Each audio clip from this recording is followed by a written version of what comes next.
देश की राजनीति में कुछ ही ऐसे प्रोफेसर हैं जो सच में प्रोफेसर हैं। उनमें एक बड़ा नाम प्रोफेसर गौरव वल्लभ का आता है। राजस्थान से गहरा जुड़ाव रहा, राजस्थान में सियासत का केंद्र भी रहे, चुनाव भी लड़े, जनता के बीच में भी गए और अब चर्चा में है भाजपा में आने की वजह से। कुछ सवाल करेंगे। आज खास मेहमान के तौर पर राजस्थान चौक के साथ है। स्वागत है सर आपको और आपके सभी दर्शकों को मेरा हाथ जोड़कर नमस्कार और प्रणाम। पहला सवाल थोड़ा ऐसा ही ले लेते हैं। पूरे देश में चर्चा है कि मोदी जी विपक्ष की आवाज बंद करा रहे हैं और आप तो मजबूत आवाज थे, आप ही को ले आए।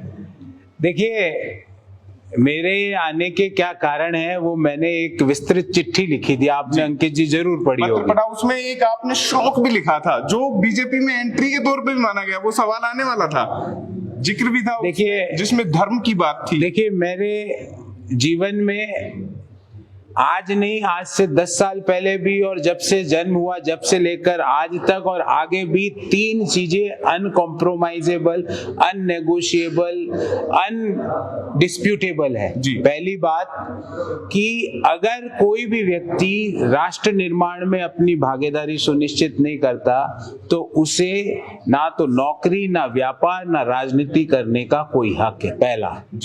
दूसरा, प्रत्येक व्यक्ति का, और ये मेरे लिए नहीं, प्रत्येक देशवासी का ये कर्तव्य है कि वो धर्म की रक्षा के लिए अगर मौन व्रत धारण कर ले तो महात्मा गांधी जी ने कहा है कि जुल्म करने वाले से ज्यादा जुल्म सहने वाला और जुल्म देखने वाला दोषी होता है। और तीसरा कि जो इकोनॉमिक समानता और सेकुलरिज्म पे खामोश रहे। तो मैंने अपनी चिट्ठी में भी 3 बातें लिखी कि भाई, मैं सनातन विरोध के नारे नहीं लगा सकता, मेरे में इतना साहस और मेरी शिक्षा में उतनी ताकत नहीं है जी, और ना मैं सनातन विरोध पे चुप रह सकता हूँ। लेकिन तस्वीरों तो राहुल गांधी की, प्रियंका गांधी की भी बात करें तो महादेव के सामने की आ रही है, कभी मंदिरों में आ रही है। सनातन विरोधी कैसे? मैं आपको बताता हूँ। सितंबर से लेकर अब तक कांग्रेस के नेता और कांग्रेस के अलायंस के नेता सनातन के लिए गाली बोलते हैं, अपशब्द बोलते हैं, उसका अपमान करते हैं। क्या कांग्रेस ने कभी भी दिल्ली में बैठ के इसका विरोध किया? मैं रोज बोलता उनको जी कि साहब, वहां पे जो गाली दी जा रही है इसका भर्त्सना कीजिए, इसका विरोध कीजिए। वो कहते देखेंगे। तो मैं नहीं देख सकता साहब। दूसरी पार्टी देख ली। मैं बताता हूं उसका भी कारण। दूसरी बात, जब से भगवान राम की प्राण प्रतिष्ठा का न्योता ठुकराया, मैंने उनको कहा, आपको मन आहत हुआ? मैंने उनको कहा, आहत तो हुआ, मैंने अपनी भावना भी अवगत कराई सभी शीर्ष नेताओं को। 22 तारीख का मुझे ट्वीट भी ध्यान आ रहा, आपने वंदे मातरम जय श्री राम लिखा था। उसके आज भी लिखा हूं, मैंने पूरी अपनी चुनावी सभाओं में बोला वंदे मातरम जय श्री राम जी। मैंने कहा कि जब तक आप भगवान राम के मंदिर के दर्शन नहीं करोगे, मैं आपके लिए टीवी में नहीं बैठूंगा। मैं पिछले 4 महीने में एक भी प्रेस वार्ता नहीं की है मैंने। राम से दूरी क्यों है? कहते हैं राजीव गांधी ने तो ताले खोले। ये मुझे नहीं पता, उसका कारण मैं आपको अपने दूसरे वक्तव्य में दूंगा। और तीसरी बात, सुबह से शाम टीवी पर बैठकर वेल्थ क्रिएटर्स को भाई मैं गाली नहीं बोल सकता। कांग्रेस पार्टी की स्थिति ये हो गई कि वो मोदी जी का विरोध करते करते अपनी स्वयं की बनाई हुई नीतियों का विरोध करती है। भाई, opening up of economy, privatisation, liberalisation, globalisation PV Narasimha Rao साहब की सरकार के काल में हुआ जी। वित्त मंत्री डॉक्टर मनमोहन सिंह जी थे उस समय। आज कांग्रेस पार्टी हर वेल्थ क्रिएटर को, आपने भी उपलब्धि के तौर पर गिनाया। मैं हमेशा कहता हूं, वित्त मंत्री पीवी नरसिम्हा राव साहब की सरकार में ये ओपनिंग अप ऑफ इकोनॉमी हुई, निजीकरण हुआ। आप अडानी को गाली देते हो जबकि सेबी ने उसको क्लीन चिट दे दी।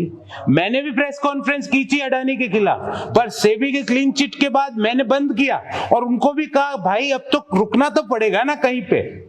अब स्टॉक मार्केट का रेगुलेटर कह रहा है कि कुछ भी नहीं है तो कहीं तो थमोगे ना जी। अंबानी को गाली दो, एयर इंडिया को एक बिजनेस समूह ने खरीदा, उसको गाली देना चालू कर दिया। एक बिजनेस समूह के सीईओ ने सरकार की तारीफ कर दी, उसको गाली। हर वेल्थ, ये जो स्टार्टअप्स इतने चलते हैं देश में, यूनिकॉर्न बने हुए हैं सैकड़ों स्टार्टअप, क्या वो सब गाली खाने के लायक है? क्या हर व्यक्ति जो वेल्थ क्रिएट करता है देश में, क्या वो गाली खाने के लायक है? तो ये 3 मुद्दे अनडिस्प्यूटेबल, अनकॉम्प्रोमाइजेबल, अनपार्डनेबल है मेरे लिए, जी। अक्षम्य है। राजनीतिक कोई सोच ऐसी रही हो जिसने कि आपको बदल दिया हो, इसके अलावा नहीं, मैं कोई आकांक्षाएं, सर महत्वाकांक्षाएं? सर मैं लगे गौरव वल्लभ कांग्रेस से जीत नहीं रहे हैं, अब बीजेपी से। अंकित जी, मैं नहीं बदला, कांग्रेस पार्टी बदल रही है। जी। मैं तो आज भी कह रहा हूं कि कलयुग का सबसे बड़ा भ्रष्टाचारी अरविंद केजरीवाल है, पर कांग्रेस पार्टी नहीं बोलती। वो कहते हैं वो तो, गठबंधन में साथ अब हो। मैं कह रहा हूं, वो कह रही है वो सबसे ईमानदार है। मैं तो 5 साल पहले भी वही बोल रहा था कि वंदे मातरम जय सिया राम, आज भी बोल रहा हूं वंदे मातरम जय श्री राम। मेरे मन में, मेरे बोलचाल में कोई चेंज नहीं आया। पर कांग्रेस पार्टी जो लोग चला रहे हैं, मैं आपको उनका नाम नहीं बताऊंगा क्योंकि ये अच्छी बात नहीं है, क्योंकि जिन लोगों के साथ आगे की सुधी ले, मैं कह रहा हूं कि जिनके साथ काम किया उनके अब वक्तव्यों में बताऊं तो गलत है, ये एथिक्स नहीं है। पर जो लोग कांग्रेस पार्टी चला रहे हैं, उन लोगों ने क्लास के मॉनिटर का चुनाव तक नहीं लड़ा अपने जीवन में। वो बड़ी दिक्कत है। वो पार्टी चला रहे हैं, क्लास मॉनिटर का चुनाव नहीं लड़ा जी। उनको पता ही नहीं कि जन भावना क्या है, जनता की आकांक्षा क्या है, युवा भारत क्या देख रहा है, महिलाओं के क्या इश्यूज है, उनको पता ही नहीं, पहली बात। दूसरी बात, जो कांग्रेस पार्टी में लोग जितना नरेंद्र मोदी जी के लिए माता जी की गाली बोले, पिता की गाली बोले, कांग्रेस पार्टी उनको प्रमोट कर रही है। मैंने चेताया कि पॉलिसीज का क्रिटिसिज्म हो सकता है, व्यक्ति का क्रिटिसिज्म नहीं हो सकता। नीतियों की आलोचना हो सकती है, और वो आलोचना भी जब तक सकारात्मक आलोचना नहीं हो, देश के लोग उसको नहीं विश्वास करेंगे। सकारात्मक आलोचना का अर्थ है आप मेरे को बोलो गौरव जी आप खराब हो, इसका कोई अर्थ नहीं। पर आप अगर ये बोलो गौरव जी आप खराब हो इन कारणों से, और आपको ये चीजें चेंज करनी चाहिए, तो आपकी आप जो वक्तव्य दे रहे हो उस पे देश को विश्वास होगा। इसमें एक सवाल भी बीच में आया है, मेरे एक दर्शक ने भी कहा कि गौरव वल्लभ जी से मिले। 2 सवाल हैं एक्चुअल में। एक सवाल तो ये था कि कांग्रेस अब तक प्रधानमंत्री जी को चाय वाला समझ रही है, जो सबसे बड़ी भूल है। कांग्रेस कुछ समझ ही नहीं रही। कांग्रेस का जो टाइम टेबल है वो मैं बताता हूं आपको। ब्रेकफास्ट में ये डिसाइड करो कि आज नरेंद्र मोदी जी को कौन सी गाली बोलनी है। लंच में ये डिसाइड करो कि अडानी और अंबानी को कौन सी गाली बोलनी है। और डिनर में जो काम करते हैं वो मैं आपके दर्शकों को बता नहीं सकता, मैं खुद शर्मिंदा हो जाऊं। दर्शक भी समझदार हमारे राजस्थान चौक के हैं, ज्यादातर राजस्थानी प्रवासी हैं, बस तो मैं कुछ नहीं बोल सकता। एक सवाल और आया, वो थोड़ा सा एक तरह से समझ सकते हैं। बोला अगर बीजेपी में गौरव वल्लभ, प्रोफेसर गौरव वल्लभ अगर आए हैं तो सबसे बड़ी राहत संबित पात्रा को। बोला पूछना क्या ये सही है? मेरे से ये सवाल एक आपके साथी ने और पूछा। जी जी। मैंने वहां पे भी यही कहा कि आई विश, मैं कामना करता हूं कि वो इस बार अपना लोकसभा का चुनाव भारी मतों से जीते, ये मेरी कामना।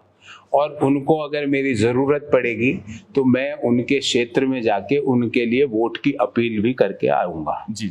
तो ये राहत की और वो नहीं, डिबेट्स होती रहती है, डिबेट्स कई हुई है, कई इश्यूज पे डिबेट हुई। रील और रियल लाइफ में अंतर है थोड़ा, अब शुभकामनाओं का दौर है। ठीक। रील और रियल में पहले भी शुभकामना थी। जी जी। पहले भी शुभकामना थी, लेकिन असर मैंने टेंशन में आते थे जब आप आंकड़े गिनाते थे, कुछ चीजें पूछते, आप ठहरे प्रोफेसर और उनके बारे में तो बहुत सारी चीजें मैंने कहा ना, 1-2 लाइन में उत्तर दे देता हूँ। Sambit knows many things but he doesn't know many other things also, but that's true. उनको कई चीजों का ज्ञान है, पर उनको, और ये मेरे लिए और आपके लिए भी अंकित जी ये स्टेटमेंट ट्रू है। जी जी। आप मेरे को अभी बोलो कि एनाटॉमी की डेफिनेशन दो, अब भाई मैं कहां से एनाटॉमी बताऊं? जी। आपको सर ये कौन सा वृक्ष है बताओ, आप बॉटनी का बॉटनिकल नाम बताओ। अरे मैंने बॉटनी नहीं पढ़ी, शायद वो बता सकते हैं, वो डॉक्टरी पढ़ के आए हैं। जी जी। पर मैंने अर्थशास्त्र पढ़ा है तो शायद मैं अर्थशास्त्र में एक बेटर हो सकता हूं। तो everybody had knowledge in a particular area and each person is not having knowledge in other area। जैसे आप राजस्थान चौक है, राजस्थान चौक को अगर मैं पूछूं कि तमिलनाडु के इस कॉन्स्टिट्यूएंसी में क्या हो रहा है, शायद आपको नहीं पता, बिल्कुल, पर राजस्थान की सारी कॉन्स्टिट्यूएंसी आपके टिप्स पर है। डेफिनेटली। तो ये एक everybody knows many things and everybody knows many other things. जी जी। एक और महत्वपूर्ण सवाल हो जाता है कि आप पीएम मोदी की विचारधारा से प्रभावित होकर आए या भाजपा की, हालांकि दोनों एक जैसे ही लगते हैं। नहीं, इसमें मैं एक विचारधारा जो मेरे दिल में सबसे ज्यादा, और आज से नहीं जी 1 साल से मैं उस विचारधारा के पक्ष में टीवी पे भी बोल चुका था as a Congress spokesperson, जी 2047 डेवलप्ड नेशन। अरे एक व्यक्ति ने एक ड्रीम तो देखा है। डेवलप्ड नेशन बनने का अर्थ क्या है आप सोच नहीं पा रहे हैं, क्योंकि मैंने डेवलप्ड नेशन में रहा हुआ हूं। जी क्या क्वालिटी ऑफ लाइफ होती है, एक व्यक्ति वो सोच रहा है देश के लिए। मैं उस विचारधारा के से प्रभावित हूं जी और उस विचारधारा का मैंने कांग्रेस में बोला कि इसका समर्थन करो, जी। सदन में खड़े होके समर्थन करो और ये बोलो कि हम क्या कंट्रीब्यूट कर सकते हैं, क्योंकि विकसित भारत बनेगा तो अंकित और गौरव के लिए नहीं बनेगा, वो सारे देशवासियों के लिए बनेगा। 140 करोड़ उसके दायरे तो में। मैं जो सबसे ज्यादा अगर आप मुझसे पूछें तो एक विजन है जी। प्राइम मिनिस्टर के पास, आगे की देखने की क्षमता है, वो मुझे सबसे ज्यादा प्रभावित कर रही है।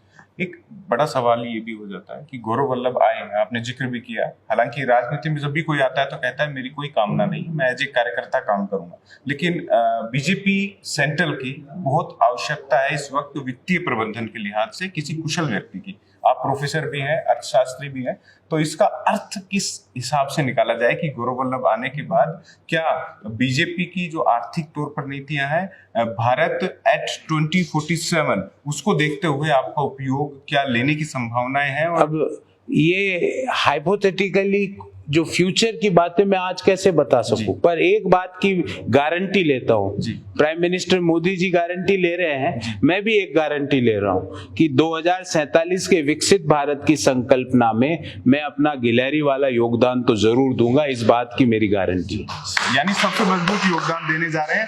अंतिम सवाल ले लेते हैं, और अंतिम सवाल तो यही बनता है मेरे हिसाब से कि जब जरूरत थी पार्टी को, गौरव वल्लभ किनारे हो गए। अरे जरूरत, मैं तो 42 सांसदों वाली पार्टी को में ज्वाइन करके उसके लिए लड़ता रहा, पर वो सनातन के विरोध के नारे मेरे से लगवाना चाहे, भाई मेरे से नहीं होगा। अडानी को गालियां बुलवाओ, मेरे से नहीं होगा। मोदी जी के लिए भद्दी बातें बोलो, मेरे से नहीं हुआ, ना हुआ, ना होगा, ना आगे कभी बोलूंगा। मैं व्यक्तियों की आलोचना नहीं कर सकता। आपसे 20 मिनट से मैंने बात कर रहा हूं, मैंने कांग्रेस के किसी व्यक्ति की आलोचना की क्या? आपसे पूछ रहा हूं। मैं नीतियों की आलोचना कर सकता हूं, मैं व्यक्तियों में, क्योंकि व्यक्तियों की आलोचना करना मेरा जुरिस्डिक्शन नहीं है। तो मैं कभी भी किसी व्यक्ति के बारे में नहीं। कांग्रेस चाहती थी कि मैं राम मंदिर में नहीं जाने के जो निर्णय है उसके लिए तालियां पीटूं, मैं नहीं पीट सकता साहब। मेरे माता पिता ने और मेरे शिक्षकों ने मुझे वैसे संस्कार दिए नहीं। कांग्रेस चाहती थी कि मैं सनातन विरोध का झंडा लेके घूमूं। मेरे माता पिता, मेरे को भी तो घर जाना है, मेरे माता पिता और मेरे शिक्षकों से भी मिलना है। वो क्या बोलेंगे, हमने तुझे क्या सिखाया था? उन्होंने तो नहीं सिखाया था मुझे। तो मैं मेरी शिक्षा को शर्मिंदगी नहीं दे सकता, इसलिए मैंने अपना रास्ता और उनको कहा कि भाई आप इस रास्ते पे चलो, देव सनातन को गालियां, देव प्रभु श्री राम के लिए बोलो अपशब्द, ये आपका रास्ता है। देश और प्रोफेसर गौरव वल्लभ वो सहन नहीं करेगा। मैं आपको एक और बात बताता हूं, जिस दिन राम मंदिर की प्राण प्रतिष्ठा हुई, मैं उदयपुर था और एक बड़ी इंटरनल बात बता रहा हूं आपको, कार्यकर्ता का नाम नहीं बताऊंगा। तो मेरे एक कार्यकर्ता का फोन आया कि भैया मैं आज घर से बाहर नहीं निकल पा रहा हूं। मैंने कहा क्या हुआ? बोले मेरे को इतनी शर्मिंदगी हो रही है अपने आप से कि मैं निकल नहीं पा रहा। मैंने कहा तू ऐसा कर, तू भी आ और साथ में 20-25 जो भी ऐसे हैं उनको लेके आ। तो 100-150 लोग आए जी। और मैंने कहा अपन पापों का प्रायश्चित करेंगे, 24 घंटे का अखंड रामायण के पाठ का आयोजन कराया। मैं स्वयं बैठा उधर, मैंने कहा उनके पापों का प्रायश्चित करते हैं और शर्मिंदगी मत। उसी दिन मैंने सोच लिया था, मैं आपको सही बात बोल, और ये पहली बार ऑन कैमरा बोल रहा हूं, उस दिन मैंने सोच लिया था कि मैं 3 महीने का समय दूंगा इनको। ये नहीं गए तो मैं इनको नमस्ते करके निकल जाऊंगा बिना किसी दुर्भावना के। जी। ठीक है, नई पारी के लिए शुभकामनाएं राजस्थान चौक की ओर से। तो ये थे प्रोफेसर गौरव वल्लभ, बेहद सरल, सहज और सुलझे हुए इंसान है, सीधी और खरी बात कहने के लिए जाने जाते हैं। राजस्थान चौक का इंटरव्यू कैसा लगा आप भी बताइएगा।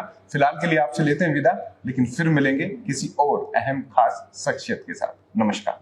नमस्कार।